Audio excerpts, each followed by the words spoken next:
அனைத்து கால்நடை நண்பர்களுக்கும் வணக்கம். உங்கள் கால்நடை நண்பன் ஜேடிகே பேசுகிறேன். கண்ணு போட்டு 40 நாள் ஆகுது சார், ஆனால் வலும்பு அடிச்சுக்கிட்டே இருக்குது அப்படின்னு ஒரு நண்பர் சொல்லியிருந்தார். அவர் வலும்பு அப்படின்னு சொல்கிறது வந்து அந்த அழுக்கு தான் அவர் மெயின் பண்ணுறாருன்னு நினைக்கிறேன்.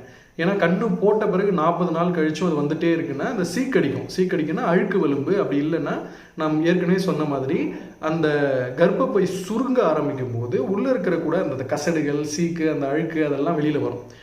அது வந்து குறைஞ்சபட்சம் 2-3 நாள்லேயே நடந்துடும். ஆனால் ஏதாவது ஒரு நோய் தொற்று ஏற்பட்ட மாடுகளில் இது வந்து தொடர்ந்து வந்துகிட்டே இருக்கும். அப்படி வரும்போது உள்ள இன்ஃபெக்ஷன் இருக்கும். உள்ள இன்ஃபெக்ஷன் இருந்தால் பாலும் குறையும். ஏன்னா அவர் பாலும் குறைஞ்சிருக்கு அப்படின்னு சொல்லியிருக்காரு. ஸோ இந்த இன்ஃபெக்ஷனை கிளியர் பண்ணுறதுக்கு நீங்கள் மருத்துவரை கூப்பிட்டு இன்ஃபெக்ஷனை கிளியர் பண்ணால் மட்டும்தான் பால் அதிகரிக்கும். அந்த கர்ப்பப்பை மீண்டும் சுருங்கி மீண்டும் நல்ல வலும்புக்கு வரும். நன்றி, வணக்கம்.